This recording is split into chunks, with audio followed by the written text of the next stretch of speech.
परमार जी ने अपना वक्तव्य हमें दिया है। वो कह रही है कि sir bank Nifty record high पर है लेकिन पोर्टफोलियो में इतना लॉस हो रहा है, क्या है ये? मतलब देखिए sir, mid cap small cap में कुछ ज़्यादा एक्शन नहीं देखने को मिल रहा है, तो उसका जो इम्पैक्ट है काफ़ी सारे लोगों के पोर्टफोलियो में देखने को मिल रहा है। तो निफ्टी बैंक जरूर रिकॉर्ड हाई पे है, निफ्टी ने भी रिकॉर्ड हाई लगा दिया, लेकिन लोगों के पोर्टफोलियो में जो लॉसेस देखने को मिल रहे हैं उससे लोग काफ़ी परेशान हैं। और इनफैक्ट हमारे एक दर्शक हैं तनु गुप्ता जी, उन्होंने एससीआई को लेकर अपना सवाल हमारे सामने रखा है। वो कह रहे हैं कि एससीआई ले रखे हैं 300 रुपये पर, क्या करना चाहिए, बट लॉस हो रहा है, क्या करें? प्लीज़ बताइए। 300 रुपये पर इन्होंने एससीआई ले रखा है सर। ये शेयर 250 रुपये के आसपास है, आज 4% के आसपास का आप मूव है, लेकिन फिर भी इनको 50 रुपये के आसपास का लॉस हो रहा है। तो हमारे बहुत सारे ऐसे दर्शक हैं जो कह रहे हैं कि बाजार भले ही रिकॉर्ड हाई पर है, हमारे पोर्टफोलियो हमारे स्टॉक्स में तो हम देख रहे हैं कि लॉस हो रहे हैं।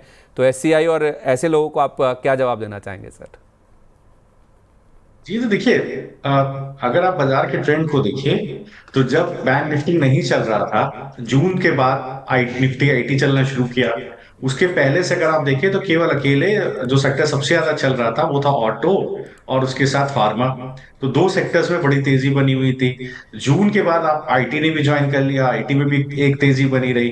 तो ये सारे सेक्टर्स में जब जून के बाद आईटी में तेजी आई, उस वक्त आपको पीएसयू में से पैसा निकलता हुआ आईटी में जाता हुआ दिखाई दिया, क्योंकि वैल्यूएशन वहां सस्ते थे। हम्म। अब जब 25 बेसिस पॉइंट का कट वैसे भी डिस्काउंटेड था आईटी में और बाजार में डिसेंटली, तो 50 बेसिस पॉइंट का जब कट आया है तो बैंक निफ्टी में बड़ी तेजी देखने को मिली। तो सारे लिक्विडिटी बैंक निफ्टी में जो स्टॉक्स हैं हम्म। उसके अंदर आपको जाती हुई दिखाई दी। तो देखिए, लिक्विडिटी ड्रिवन मार्केट है, उस स्थिति में क्या आपको पीएसयू में पैसा आता नहीं दिख रहा है। तो पीएसयू के रिजल्ट जब क्वार्टर 2 के रिजल्ट्स के नजदीक पहुंचेंगी ये सब चीजें, तब आप देखेंगे कंसोलिडेशन बेस बन के सारे स्टॉक चलना शुरू करेंगे। तब तक के लिए आपको थोड़ा संयम रखना पड़ेगा। आप जो बैंक निफ्टी का मूव है तो वहां पर आप अच्छे बैंक्स में रहिए। देखिए, कई बार मैंने जिक्र किया यूएस स्मॉल फाइनेंस बैंक में रहिए, काफी नीचे के लेवल से रिकमेंडेड है। इसके अलावा देखिए आईसीआईसीआई बैंक काफी नीचे के लेवल से रिकमेंडेड है। तो यहाँ पर आप इन सारे बैंक्स में आप रहेंगे तो वहां आपको ज्यादा फायदा दिखाई देगा। और जहां तक शिपिंग कॉर्पोरेशन की बात रही, देखिए पिछले 2 वीक का बेस ही स्टॉक का करीब खिसक के 236 के आसपास आ गया। उसको लो नहीं बनाना चाहिए था, बट वो बेस भी खिसक करके आ गया है। करीब 20 वीक एवरेज के नीचे ट्रेड कर रहा है। तो सप्लाई जोन आती है इसकी, बड़ी आती है 260 के आसपास, 250 का भाव है।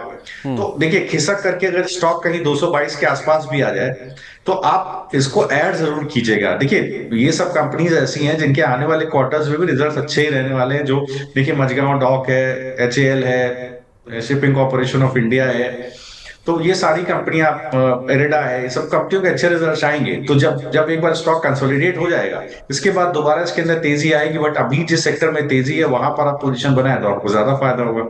चलिए, जब अभी जिस सेक्टर में तेज़ी है वहाँ पे पोजीशंस बनाएं तो ज़्यादा फायदा हो सकता है। लेकिन शिपिंग कॉर्पोरेशन ऑफ इंडिया में आप कह रहे हैं सर कि 222 तक भी अगर फिसल के आ जाए तो और यहाँ पे ऐड करना चाहिए। इनफैक्ट हमारे एक दर्शक हैं, मेरी पीसीआर टीम मुझे बता रही है कि एक फ़ोन लाइन पे हमारे साथ एक दर्शक मौजूद हैं, उनका सवाल भी एचसीआई को लेकर ही है। जालंधर से हमारे साथ मोहित फ़ोन लाइन पर जुड़ चुके हैं। मोहित जी नमस्कार, बताइए आपने किस लेवल पर ले रखा है एचसीआई का शेयर? हाँ जी नमस्कार जी। जी मेरे पास 1500 क्वांटिटी है, 39 रुपीज़ 40 पैसा पे। और साथ ही में मुझे 1500 shipping corporation of India land assets के भी अलॉट हुए हैं फ्री ऑफ कॉस्ट। तो ओके। 2 साल के लिए कर सकता हूँ होल्ड दोनों को। तो आपकी खरीद लगता है बहुत पहले की है सर। अगर आपने 40 रुपये के आसपास खरीदा है तो अब तो शेयर 250 रुपये के आसपास ट्रेड कर रहा है। हाँ जी हाँ जी, मार्च 2020 में लिया था कोविड टाइम। वाह, तो मार्च में कोविड के टाइम पे इन्होंने लिया था सर। 40 रुपये वाला शेयर किस तरह से 300 रुपये हो गया, अभी भले ही गिरकर 250 रुपये के आसपास आया है। तो ये सर बिल्कुल ही दो इन्वेस्टर सर हमारे सामने हैं। तनु गुप्ता जी, उन्होंने 300 पे लिया है, और हमारे साथ एक दर्शक है जिन्होंने मार्च 2020 में 4 साढ़े 4 साल पहले लिया था, और उनके रिटर्न आप देखिए ऑलमोस्ट 7 गुना के आसपास के होते हुए देखे हैं। इनके लिए क्या राय होगी सर? कीजिए, देखिए कंपनी को देखिए सिक्वेंशियली कोई नुकसान नहीं है। अगर आप सिक्वेंशियली देखें तो ऑपरेटिंग मार्जिन करीब 5% आपको बढ़ता ही दिखाई दिया है। तो प्रॉब्लम नहीं है। देखिए, सेल्स में भी अच्छा ट्रैक्शन देखने को मिला है। तो लेकिन ये है कि अभी बाजार ही ऐसा है, जहां पर वैल्यूएशन सस्ता है वहां पैसा ज्यादा जा रहा है। तो बिल्कुल स्टॉक को होल्ड कीजिए, 225 के आसपास और एक्यूमुलेट कीजिए। जैसे ही ये 200 260 के ऊपर कंसोलिडेट करेगा, ये सीधे आपको कहीं 290 300 के ट्रेजेक्टरी में दिखेगा, और उस जोन के ऊपर चलेगा तो आपको अपना प्रीवियस ऑल टाइम जो इसका ऑल टाइम हाई है 383, वहां तक भी जाता हुआ दिखेगा। कंपनी में कोई प्रॉब्लम नहीं है। मुझे लगता है कि ये सारी कंपनियां जो पीएसयू की अच्छी कंपनियां हैं, वहां इस वक्त वहां पर प्रॉफिट बुकिंग इस वजह से नहीं आ रही है कि कंपनी के रिजल्ट खराब है। प्रॉफिट बुकिंग इस वजह से आ रही है कि पहले बहुत ज्यादा लिक्विडिटी इसके अंदर आ गई थी, तो मार्केट करेक्ट इटसेल्फ, स्टॉक अपने आप को करेक्ट कर लेता है। तो देखिए सही समय पे आके सही एंट्री होगी, मजबूत हाथों के द्वारा स्टॉक आपको चलता हुआ दिखेगा। थोड़ा संयम रखना पड़ेगा, तो ये सारे स्टॉक लंबी अवधि के लिए वैसे भी आप रखें। चलिए सर, एक shipping corporation of India LAL जो लैंड एसेट्स है, मोहित जी को ये स्टॉक्स भी मिले हैं 1500 शायद, इनको जो डीमर्जर हुआ था इसका, तो उसके ऊपर भी एक राय दे दीजिए जल्दी से। राइट। सो देखिए, यहाँ पर अगर आप देखिए 73 रुपए का भाव है। जो बेस इसका बना है वो करीब 67 रुपए के आसपास, 67-68 रुपए के आसपास का बेस है। तो ये वही जगह है जहां जून में इसके अंदर एक बुलिशनेस आई थी।